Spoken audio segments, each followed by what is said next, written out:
First of all, welcome to our Hana Filipino worship. Kayo wini-welcome ko sa ating Hana Filipino Worship. Today's title is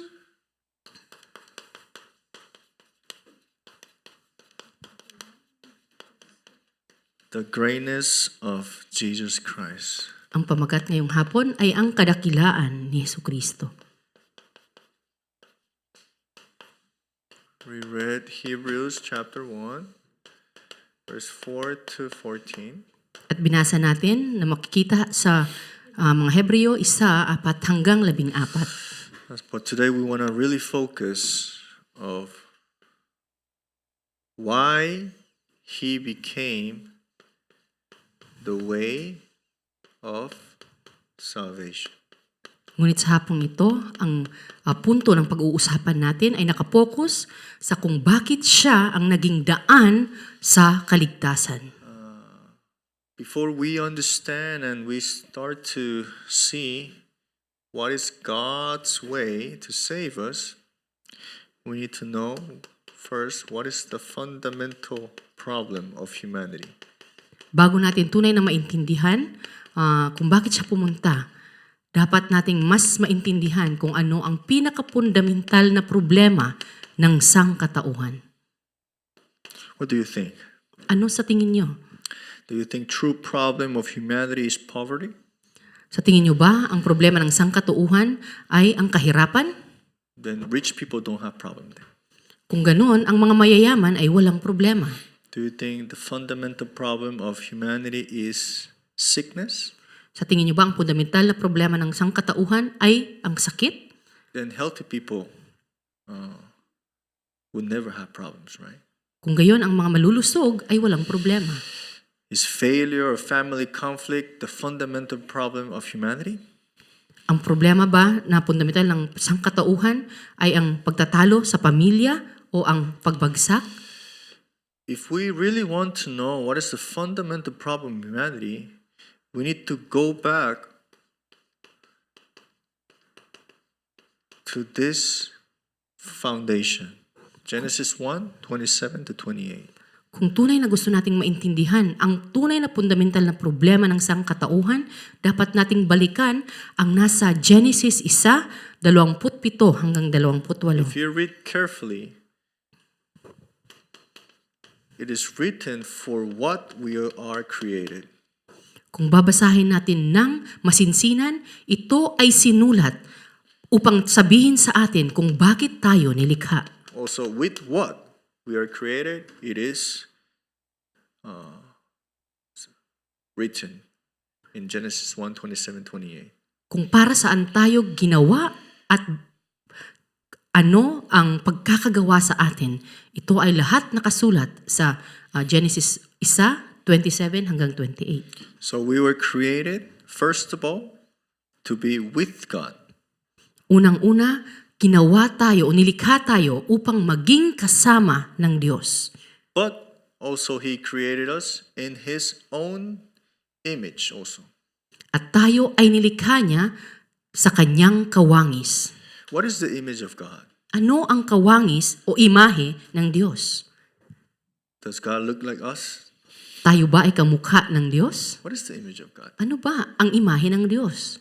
In the New Testament says the image of God is Christ. It's just like that. Kung titingnan natin sa bagong tipan, sinasabi na ang imahe ng Diyos ay si Jesucristo. The Old Testament, the image of God is one thing. The Spirit of God in me. Ngunit ang tinutukoy na imahe ng Diyos sa lumang tipan ay ang Espiritu ng Diyos na nasa akin. With that, we worship Him. At dahil dito, tayo ay nakakapagsamba sa Kanya. No animal can give worship in spirit and truth. Walang kahit anong hayop na kayang magsamba sa Diyos sa Espiritu at katotohanan. But creation, which is animal, nature, shows how God is, right? Ngunit kung titingnan natin ang mga nilikha, ang mga hayop, ang kapaligiran, pinapakita nila kung sino ang Diyos. If you look at John chapter 1, everything was created for him. It says like this. Kung titingnan natin ang nasa Juan 1, sinasabi na ang lahat ay nilikha para sa Kanya. So God created man in the beginning in his own image to worship him. Kaya nilikha ng Diyos ang sangkatauhan sa Kanyang imahe na sa pamamagitan ng Kanyang Espiritu upang siya ay pagsambahin. That's why we have an identity in him, right? Kaya meron tayong pagkakakilanlan sa Kanya. We had a purpose also in his image.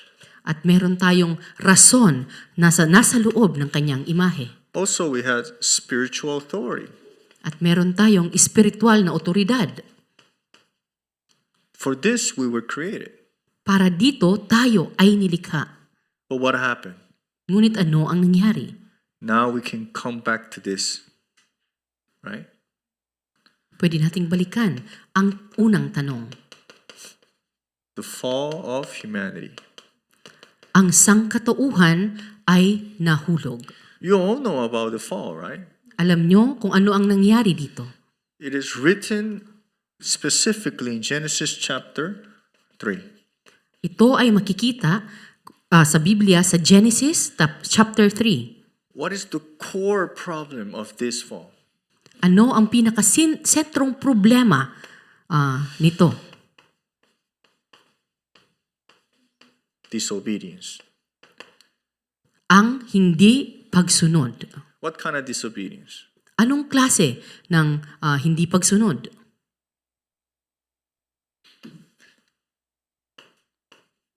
Breaking the covenant. Nung ang tipan o ang pangako ng Diyos ay kanilang winasak. What they broke. Ano ang winasak nila? God said, you shall not eat from the tree of evil and good. Sinabi ng Diyos na huwag niyong kakainin ang prutas na iyan na bunga ng may kasamaan at kabutihan. Or you surely die. Right. Dahil kayo ay mamamatay. But they ate it through the lies and the deceit of Satan. Ngunit sa pamamagitan ng kasinungalingan at panlilinlang ni Satanas, iyon ay kanilang kinain. So mankind has fallen to what state? We call this sinful state. Kaya ang tao ay nahulog sa anong estado? Sa makasalanang estado. What is sinful state? Ano ang makasalanang estado? I want to be God. Gusto kong maging katulad ng I don't Diyos. need God. Hindi ko kailangan ang Diyos. I can decide what is good and evil. Kaya kong pagdesisyonan kung ano ang masama My physical At eyes maganda. opens. at ang aking pisikal na mga mata ay nagbukas. The sinful state is what we call they're separated from God. At ito ay nagpapahayag na sila ay nahiwalay sa Diyos. That's why in that state, curses is meant to come. Kaya sa estadong ito, lahat ng sumpa ay tunay na darating. Imagine, I always explain this in a very simple way. If you find a baby of 3 months or 4 months in the street, what does baby need? Kung titingnan natin sa simpleng eksplanasyon, kung mayroong isang bata na sanggol na 3 o 4 na buwan at siya ay nasa kalsada, ano sa tingin nyo ang kailangan niya? What do they need? Ano ang kailangan niya? Money? Kailangan niya ba ng pera? Car? Ng sasakyan? Explanation? Kailangan niya ba ng paliwanag? Mom, right? Kailangan niya ang kanyang ina. Quickly find the mom. Kailangan mong hanapin agad ang kanyang ina. Quickly take it to the mom. At dahil kailangan mo siyang dalhin agad sa kanyang ina. Until that, everything is curses for that baby. Hanggat hindi mo nadadala ang sanggol na ito sa kanyang ina, ang lahat ng mabibigay mo sa kanya ay pawang sumpa lamang para sa kanya. Everything is disaster for the baby. At lahat ay magiging kapahamakan lamang para sa batang iyon. Money can be cursed for that baby. Ang pera ay pwedeng maging sumpa para sa sanggol na iyon. So quickly, we need to take this baby back to the mom, right? Ang dapat natin gawin ay dalhin agad ang sanggol na ito sa kanyang ina. What does human being that is separate from God needs to do first? Ano ang kailangan ng tao na nahiwalay sa Diyos? Ano ang kailangan niyang unang-unang dapat gawin? Meet God, right? Dapat niyang makatagpo ang Diyos. But the question is, how can you meet God? Ngunit ang tanong, paano mo makakatagpo ang Diyos? Do you meet God because you say, God, God, God, God, Dios, Dios, Dios? Makakatagpo mo ba ang Diyos kapag sinabi mo na, Panginoon, Panginoon, Panginoon? Panginoon, Panginoon. Diyos, Diyos, Diyos. Do you meet God saying Panginoon? Makakatagpo mo ba ang Diyos kapag tinawag mo lang ang kanyang pangalan? Do you meet God because you want to meet God? Makakatagpo mo ba ang Diyos dahil gusto mo siyang makatagpo? Do you meet God because you understand who is God? Makakatagpo mo ba ang Diyos dahil naiintindihan mo kung sino ang Diyos? No, right?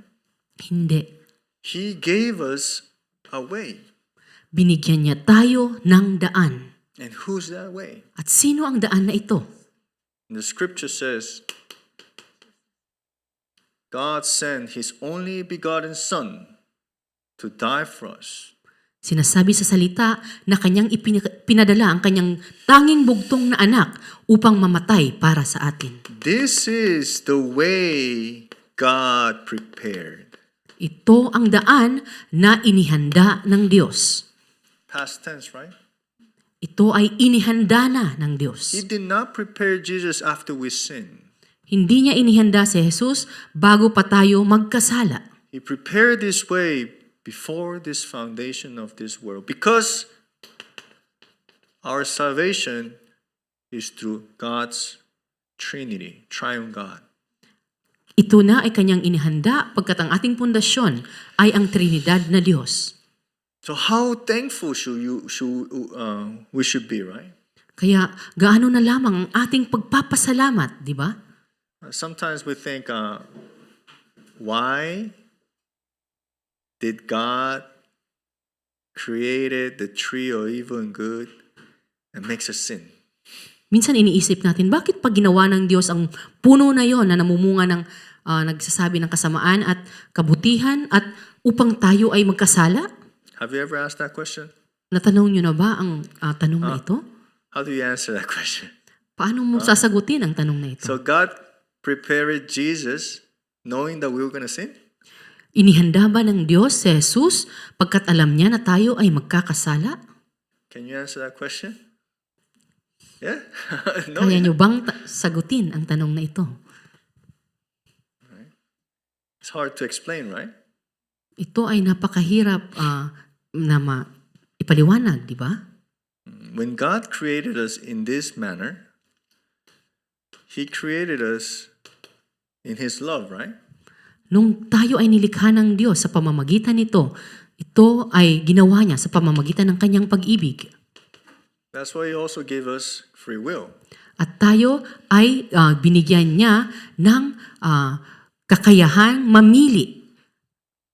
You can make a robot and code it to love you forever no matter what. Pwede kang gumawa ng isang robot at dapat ang nakasaad sa robot na ito ay dapat ibigin ka lamang anuman mangyari. Is that true love? Ito ba ay tunay na pag-ibig? It's just coded for that, right? Ito ay nilikha lamang para umibig. If you truly want to love someone, you desire, right? It comes from your heart, right? Ngunit ang tunay na pag-ibig ay dahil nais mo siyang ibigin, dahil ito ay nanggagaling sa iyong puso. That's what worship is not forcing. Kaya ang pagsamba ay hindi pamimilit. Worship is being thankful that God is my Father. That's the purpose. Ang pagsamba ay ang tunay na pasasalamat pagkat ang Diyos ang aking Ama. But they can only receive that strength in the tree of life. Remember that always. There was the tree of life in the highest point of the garden. Ngunit gagawa lamang nila ito kung sa pamamagitan ng puno na nagbibigay ng buhay na walang hanggan. So in the way of going to the tree of life, the tree of evil and good was there. Ngunit nung sila ay pupunta sa puno na ito ng buhay, nandoon at madadaanan din nila ang puno ng bunga ng masama at mabuti. So they go and they see the tree of good, right? At nakita nila ang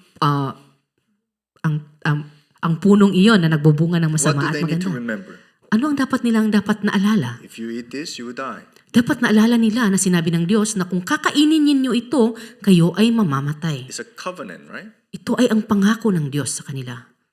You're a creature, God is creator, right? Ikaw ay nilikha at ang Diyos ang lumikha. You remember that, you go. Up. Dapat hill. ito ay naalala nila at sila ay naglakad. And you eat from tree of life, which is abundant, power, wisdom, everything you need. At kung nakaabot sila sa puno ng buhay, ay tunay na nakain nila ang tunay na buhay at kung ano ang lahat ng kailangan nila. And with that strength, they go back again to rule over all the things that God gave them. At sa pamamagitan ng lakas na yon na kanilang nakuha sana, sila ay babalik upang pamunuan ang lahat ng nilikha ng Diyos. But what happened when they were separate from God? Jesus is now the tree of life. He says like this. Eat from me, Jesus said this. Ngunit dahil hindi ito nangyari, ngayon si Jesus ang naging tunay na puno ng buhay. At sinabi niya na kumain kayo sa akin. In other words, God created us so perfect so we can worship Him in this, but also with this identity. Kaya tayo ay tunay na ginawa ng Diyos na perpekto upang tayo magawa natin na magkaroon ng sariling desisyon at sa pamamagitan ng pagkakakilanlang ito. God did not make us sin. Hindi ginawa ng Diyos na tayo ay magkasala. And also, God doesn't need to save us, we can say. He doesn't need to save us. He is the creator. At pwede din nating sabihin na hindi na tayo kailangang salbahin ng Diyos pagkat siya ang lumikha sa atin. But when God created man, He said He was very, very, very happy. Ngunit nung nilikha ng Diyos ang tao, sinabi na siya ay tunay na naggagalak. That's why He did not abandon us, right? Kaya hindi niya tayo pinabayaan. He came to us. Siya ay dumating sa atin. This is gospel. Ito ang gospel. He came to us. Siya ay dumating sa atin. And what is religion then? Ano naman ang relihiyon? I want to meet God with my efforts. Gusto kong makatagpo ang Diyos sa pamamagitan ng aking kakayanan. Something I need to do to please God. Dapat meron akong gawin upang ang Diyos ay magustuhan ako. You can never please God outside of this. Ngunit sa labas nito, hindi natin kayang bigyan ng papuri ang Diyos. Remember, we need to believe and hold on to this gospel, not religious gospel. Ang dapat nating tandaan ay tunay nating panghawakan ang gospel na ito, hindi ang relihiyosong gospel. Another question, and we want to conclude today's word. Meron akong isa pang tanong at pupunta na tayo sa konklusyon. Who saved us? Sino ang nagsalba sa atin? Do you believe it's Jesus Christ? Naniniwala ka ba na si Jesucristo? If it's Jesus Christ, it's from God, right?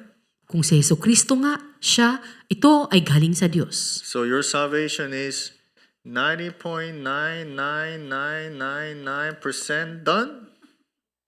Or 100% saved?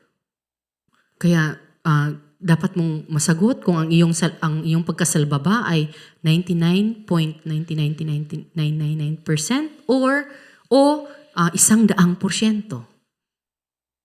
Which one? Nasaan ka dito? We always go back and forth, right? Tayo ay nagpapabalik-balik sa dalawang ito. Today I feel 100%. Ngayon, mukhang 100% ako. When I do something bad, 90.99999%. Ngunit kung may nagagawa akong hindi maganda, parang nandoon na naman ako sa 99.999% lamang. Then we should ask, what is salvation for you then? Kaya, mas tatanong mo, ano ba ang kaligtasan para sa'yo? If I'm okay, 100. Kung okay ako, ito ay 100%. If I'm not okay, 99. Kung hindi naman, ito ay 99% lamang. Then that salvation is yours, not from God. Ibig sabihin, ang kaligtasang iyon ay galing sa'yo, hindi galing sa Diyos. God fulfilled everything on the cross, he says. Sinasabi sa kasulatan na ang lahat ay tinapos na ng Diyos sa cross. But the question is, why do we have still problems even though our salvation is 100%? Ngunit ang tanong ngayon, bakit pa tayo meron pa ring mga problema kahit na ako ay nakatanggap na ng 100% kaligtasan? That's the question. Ito ngayon ang tanong. It looks like a mystery, right? That we will never know. Ngunit para itong misteryo na hindi ko mahanap-hanap ang sagot. That's why I'm not going to give you the answer Ngunit Why? hindi ko rin ibibigay ang sagot. next week. Antayin nyo sa susunod na linggo. But Rija needs to give it.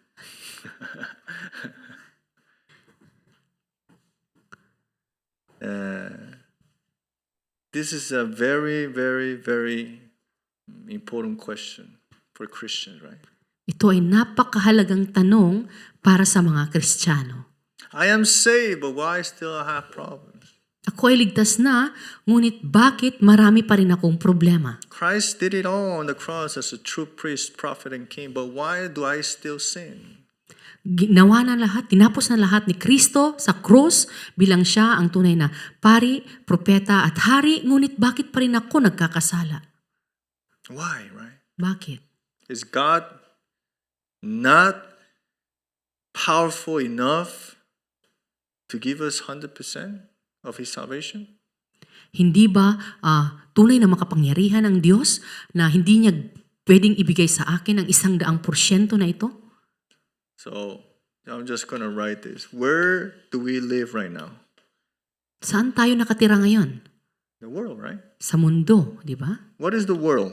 At ano ang mundo? It's under a prince that has dominion of the skies and heavens, right? Ito, ang mundong ito ay nasa kontrol ng prinsipe na may kontrol ng hangin. We live under this world. Tayo ay nakatira sa mundong ito. There's nothing good in this world. At walang kahit anong maganda ang nasa mundong ito. So how many temptations do we have living in this world, right? Kaya pwede mong tanungin, ilang mga temptasyon ba ang meron habang ako ay nakatira sa We mundong call ito? this problems, right? At ito ay pwede din nating tawaging problema. But when you start to know that the gospel is the answer, salvation is everything, temptations is not just temptations, turns as a test of your faith.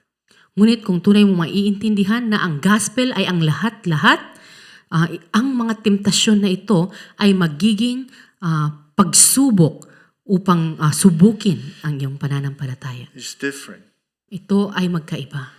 God said to test Abraham's faith, He asked to kill his own son Isaac.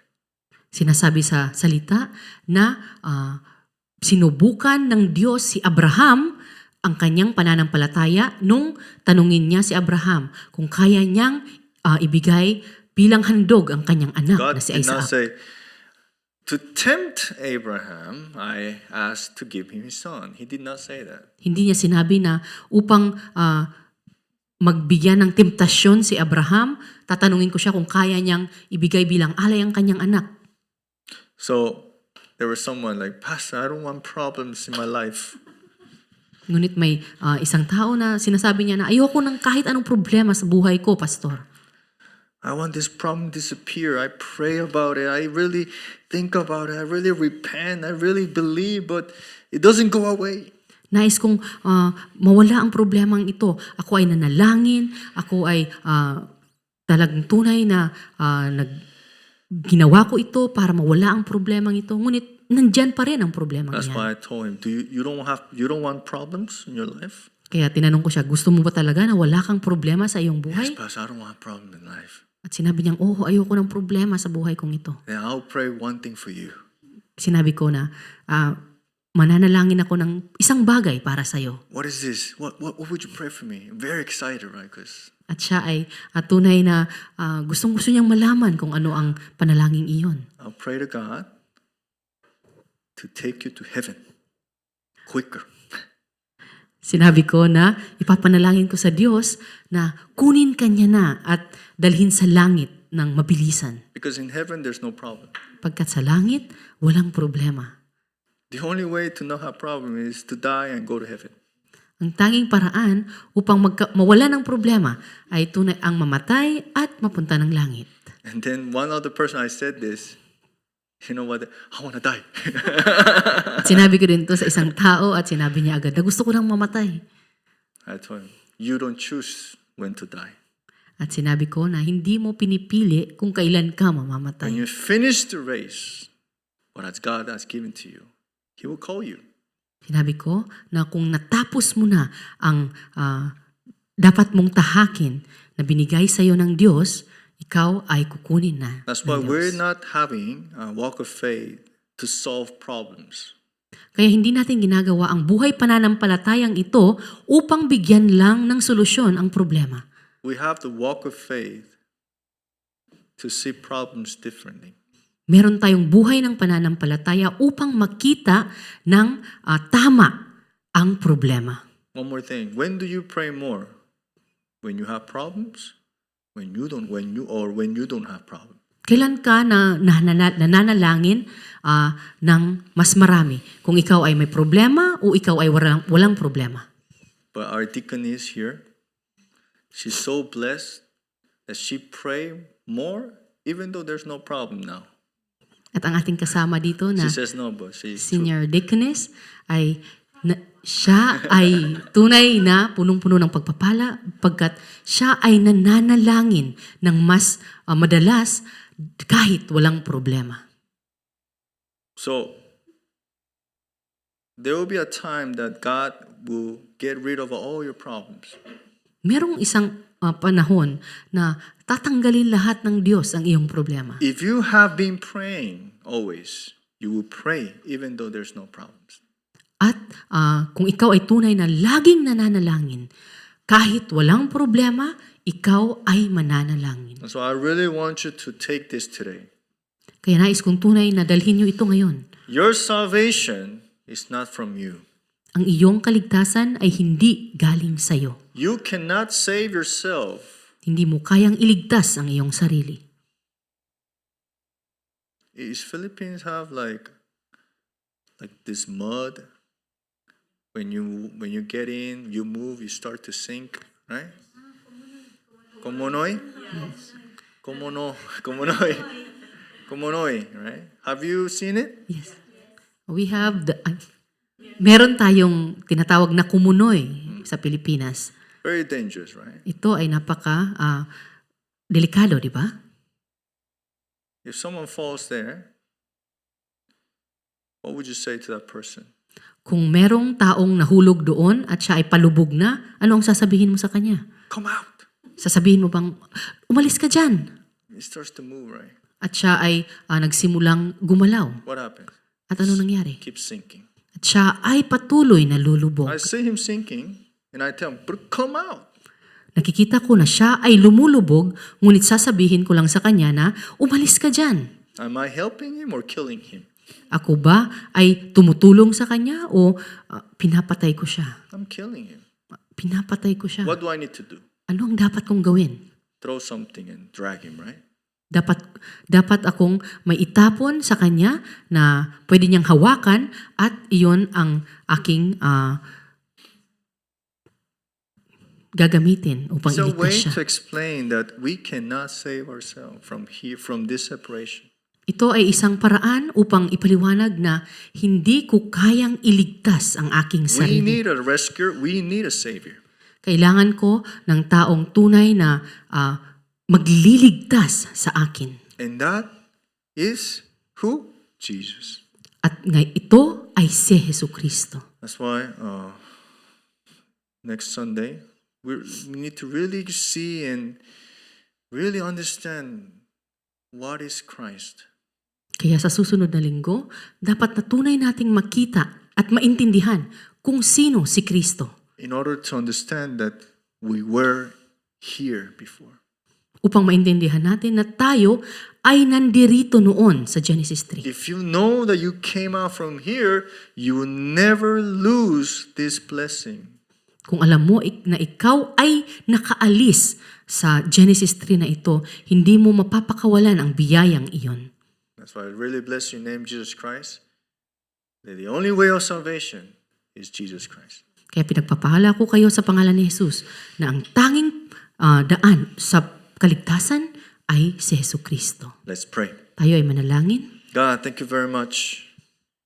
Give us the grace to really enjoy this gospel that came to us as grace. Maraming salamat, Panginoon. Tunay na bigyan mo po kami ng biyaya na tunay naming ma-enjoy ang gospel na ito na dumating sa amin bilang iyong grasya. We cannot and we could not save ourselves. That's why you came to us, showing mercy and grace through your Son. Hindi namin kayang iligtas ang aming sarili, kaya ikaw ay dumating.